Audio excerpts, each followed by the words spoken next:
ലാലേട്ടനുമായിട്ട് പണ്ട് ഈ പറഞ്ഞ പോലെ നിങ്ങൾ അങ്ങോട്ടും ഇങ്ങോട്ടും കത്ത് എഴുതുമായിരുന്നു എന്ന് ഞാനിങ്ങനെ കേട്ടിട്ടുണ്ട്. അതപ്പുറത്ത് ഇപ്പുറം സെറ്റ് നമ്മുടെ വാത്സല്യത്തിന്റെ ഷൂട്ടിങ്ങും പിന്നെ മറ്റേ 6-ാം തമ്പുരാന്റെ അപ്പുറത്ത് മറ്റേ സിനിമയുടെ വരുന്ന ദേവാസുരത്തിന്റെ ഷൂട്ടിംഗ് ഒരു സ്ഥലത്ത് നടക്കുന്നത്.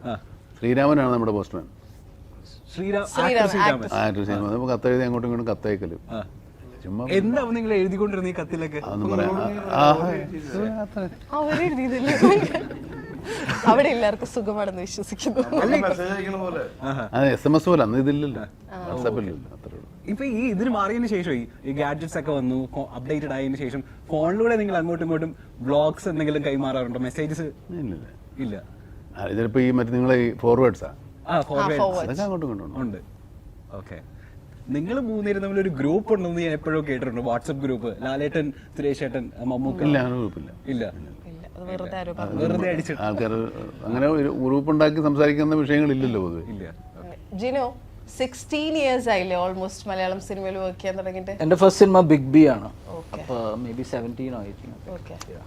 അപ്പൊ ഏതാണ്ട് എത്രയായി? നമ്മളെപ്പോ ജിനു എന്ന് പറഞ്ഞാൽ ആലോചിച്ചാലും മനസ്സിലേക്ക് ഒരു NRI ആ ലുക്കാണല്ലോ, NRI റിട്ടേൺ ആ ലുക്ക്. അതൊക്കെ മാറി, ഇപ്പൊ പള്ളിയിലച്ചൻ ലുക്കായി. ഇപ്പൊ പള്ളിയിലച്ചൻ ലുക്കായി. ഇപ്പൊ അതൊക്കെ മാറി. കൊസ്റ്റേപ്പ് വന്നപ്പോ ഷർട്ട് പോലും ഇല്ല. നേരത്തെ കോട്ടും സൂട്ടും 10-12 സാധനങ്ങൾ ഉണ്ടായിരുന്നു. ഇപ്പൊ അതുപോലും ഇല്ല. എല്ലാ സിനിമയിലും ഈ പറഞ്ഞ അല്ല, കൊസ്റ്റേപ്പിന് ഷർട്ട് പോലും ഇല്ലായിരുന്നു. അത് ഭയങ്കര ബഡ്ജറ്റിന്റെ ഇഷ്യൂ. എന്തായാലും നമ്മൾ വെല്ലുവിളിക്കുന്ന സിനിമ കേട്ടോ, കുഴിയിൽ അല്ലേ ഒരു കുഴിയൊക്കെ വെട്ടിട്ട് ഭീമന്റെ വഴി.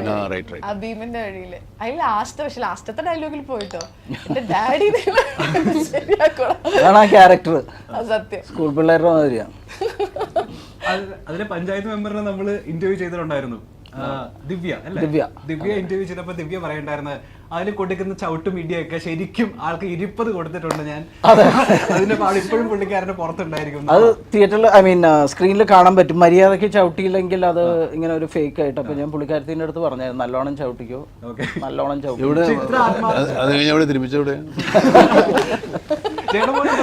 നമ്മള് താമസിച്ച ഒരു ആയുർവേദ ഹോസ്പിറ്റലിൽ തന്നെയായിരുന്നു. ഇതിൽ ലുക്സിൽ ഭയങ്കരമായിട്ട് ശ്രദ്ധിക്കാറുണ്ട്. ഇപ്പൊ ഇതിലാണെങ്കിലും ഈ താടി കുറച്ച് വെട്ടിയില്ലേ? ഇത് കഴിഞ്ഞിട്ട് 1-2 ചെയ്താണ്, അത് കാരണം വെട്ടി ട്രിം ചെയ്തിട്ടുണ്ട്. ഇതിലെ ക്യാരക്ടർ എങ്ങനെയാ? സാധാരണ ഉള്ള പോലെ എന്തെങ്കിലും ഒരു നെഗറ്റീവ് ഷെയ്ഡുള്ള ക്യാരക്ടർ? ഇയാളൊരു മറ്റേ അല്ലല്ല പാസ്റ്ററാണ്. അപ്പൊ എന്തായിരുന്നു സോറി നെഗറ്റീവ് ഷെയ്ഡ് എവിടെയെങ്കിലും എന്തെങ്കിലും ഒരു കുരുത്തക്കേട് ഉണ്ടാവില്ലേ?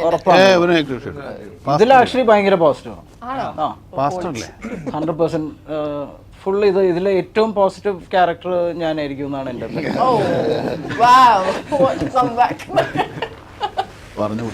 അനാഥർക്ക് ഫുഡ് ഉണ്ടാക്കി കൊടുക്കുക. അതെ, ജനറൽ ഹോസ്പിറ്റലിലുള്ള ആൾക്കാർക്കും അങ്ങനെയൊക്കെ ചെയ്യുന്ന വളരെ ഒരു ജനറസ് ചാരിറ്റബിൾ മൈൻഡ് ഉള്ള ഒരാളാണ്. ഇതില് പേര് വിശ്വസിക്കാം. ഞാൻ വളരെ പോസിറ്റീവ് ആയിട്ടുള്ള ഒരു ക്യാരക്ടറാണ്. അതാണ് ഷൈജൻ. അതെ, വളരെ പോസിറ്റീവ് ആയിട്ടുള്ള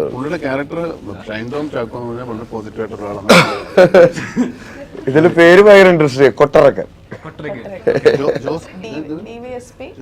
കൊട്ടറക്കൻ എന്താണ്?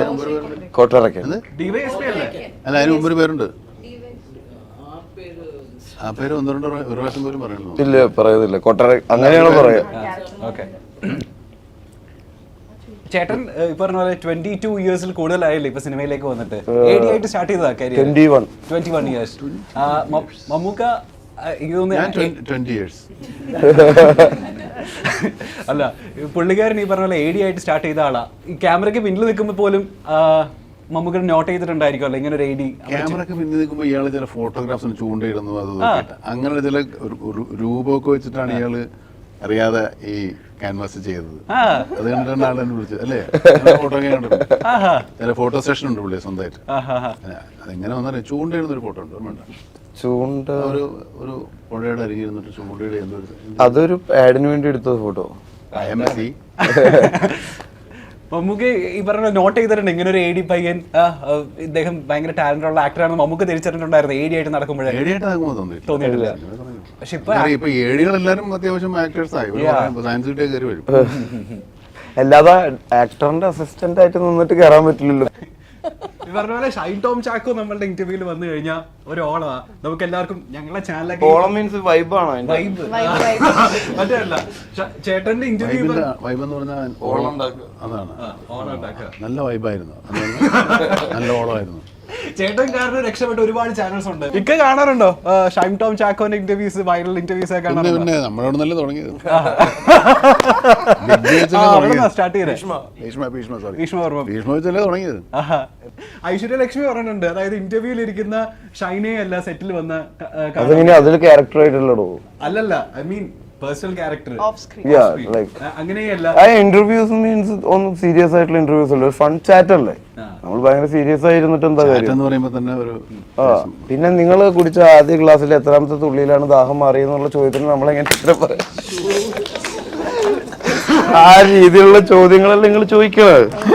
നിങ്ങൾക്ക് പറയാൻ പറ്റുമോ നിങ്ങൾ കുടിച്ച ക്ലാസ്സിൽ എത്രാമത്തെ തുള്ളിയിലാണ് ദാഹം മാറിയേ? ചേട്ടാ ഇത് ട്രോളാട്ടോ, ഇത് തഗ് പോകും എന്തായാലും.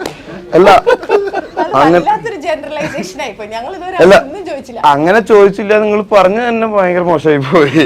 ഞാൻ അങ്ങനെ ചോദിച്ചു എന്നല്ല പറയാം, അമ്മാതിരി ചോദ്യങ്ങൾ എന്നാണ് ഞാൻ പറഞ്ഞത്. ഓക്കെ, ലാസ്റ്റ് ആൻഡ് ഫൈനൽ ആയിട്ട് മമ്മൂക്കിനെ പറ്റി കുറച്ച് റൂമേഴ്സ് ഉണ്ട്. അത് ശരിയാണോ തെറ്റാണോ എന്ന് മാത്രം പറഞ്ഞാൽ മതി. റൂമേഴ്സ് തെറ്റല്ലേ? അല്ലല്ല, അത് ചിലപ്പോൾ ശരിയായേക്കാവുന്ന സ്റ്റേറ്റ്മെന്റ്സ് അതുകൂടെ പറഞ്ഞിട്ട് നമുക്ക് അവസാനിപ്പിച്ചേക്കാം. അത് മമ്മൂക്ക മറുപടി പറയണ്ട, ഇവര് മറുപടി പറഞ്ഞാൽ മതി. മമ്മൂക്കയെ പറ്റി ചിലപ്പോൾ അൺനോൺ ആയിട്ടുള്ള കുറച്ച് ഫാക്ട്സ് ആയിരിക്കും, ചിലപ്പോൾ സ്റ്റേറ്റ്മെന്റ്സ് ആയിരിക്കും. ഞങ്ങൾക്ക് അറിയാൻ താല്പര്യമുണ്ടത്. നാടോടിക്കാറ്റ് മൂവിയിലെ ഒരു ഇമ്പോർട്ടന്റ് റോൾ ചെയ്യാൻ ആക്ച്വലി സിദ്ദിഖ് ലാൽ മനസ്സിൽ കണ്ടിരുന്ന, അല്ലെങ്കിൽ മമ്മൂക്കയ്ക്ക് താല്പര്യം ഉണ്ടായിരുന്നു ഒരു പെർട്ടിക്കുലർ റോൾ ചെയ്യാൻ വേണ്ടിയിട്ട്. നാടോടിക്കാറ്റ് മൂവിയില്ല നമ്മളുടെ, അത് ഏത് റോളാണെന്ന് എന്തെങ്കിലും ഒരു ഐഡിയ ഉണ്ടോ? ക്യാപ്റ്റൻ രാജുവിന്റെ റോളോ? ശരിയാണോ ഇല്ലയോ എന്ന് എനിക്കറിയത്തില്ല. അങ്ങനെ ഒരു കഥയുണ്ട് നാടോടിക്കാറ്റ് മൂവിയില്. അതല്ല അതില് ഗസ്റ്റ് വരുന്ന റോൾ ക്യാപ്റ്റൻ രാജു ചെയ്യുന്ന ക്യാരക്ടർ. മമ്മൂക്ക് കഥ ഉള്ളതല്ലേ? പക്ഷെ അന്ന് ആ ക്യാരക്ടറായിരുന്നു ലീഡ് റോൾ.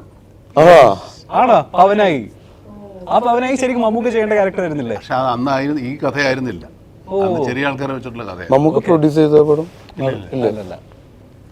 ഓക്കെ, അടുത്ത് ചോദിച്ചോട്ടെ. മമ്മൂക്കയ്ക്ക് അറിയാം മമ്മൂക്കയുടെ കൂടെ അഭിനയിച്ച ഏറ്റവും കൂടുതൽ തവണ നായികയായിട്ട് അഭിനയിച്ച നായിക ആരാന്ന്? എനിക്കറിയാം സ്നേഹ ഓഫ് കോഴ്സ് ഉണ്ട്, പക്ഷെ സ്നേഹയേക്കാൾ കൂടുതൽ ഒരുപാട് തവണ മമ്മൂക്കയുടെ നായികയായിട്ട് വന്നൊരു നായികയുണ്ട് മലയാള സിനിമയിൽ. സീമാണ്. യെസ്. എത്ര സിനിമയാണെന്നറിയോ? അത്രയൊന്നും അറിയില്ല. 38 സിനിമകൾ ഒരുമിച്ച് അഭിനയിച്ചിട്ടുണ്ട്. ഷീലയും പ്രൈം മിനിസ്റ്ററും കൂടി എത്ര? അത് 110 ഒരു റെക്കോർഡും കൂടെ ഉണ്ട് മമ്മൂക്കയ്ക്ക് ഈ പറഞ്ഞ പോലെ. ഒരു റെക്കോർഡും കൂടെ ഉണ്ട്. ഐശു നമ്മൾ ഒരുപാടല്ലേ ചെയ്തിട്ടുള്ളൂ. പ്രേം നസീർ കഴിഞ്ഞാലേ ഏറ്റവും കൂടുതൽ ഡാഷ് റോൾ ചെയ്യുന്നത് ഡാഷ് റോളാ, അതായത് ആ റോളാ പറയണ്ടേ, അങ്ങനെയല്ല, ഒരു പെർട്ടിക്കുലർ റോൾ ചെയ്തത് മമ്മൂക്കയാ. പോലീസ് ക്യാരക്ടർ അല്ല, യെസ് കറക്റ്റ്. ഡബിൾ റോൾസ് ഏറ്റവും കൂടുതൽ പരമ്പര കൂടുതൽ ചെയ്തത് ശരിയാ. വേറെ എന്തൊരു ഡാഷ് ഡബിൾ റോൾ.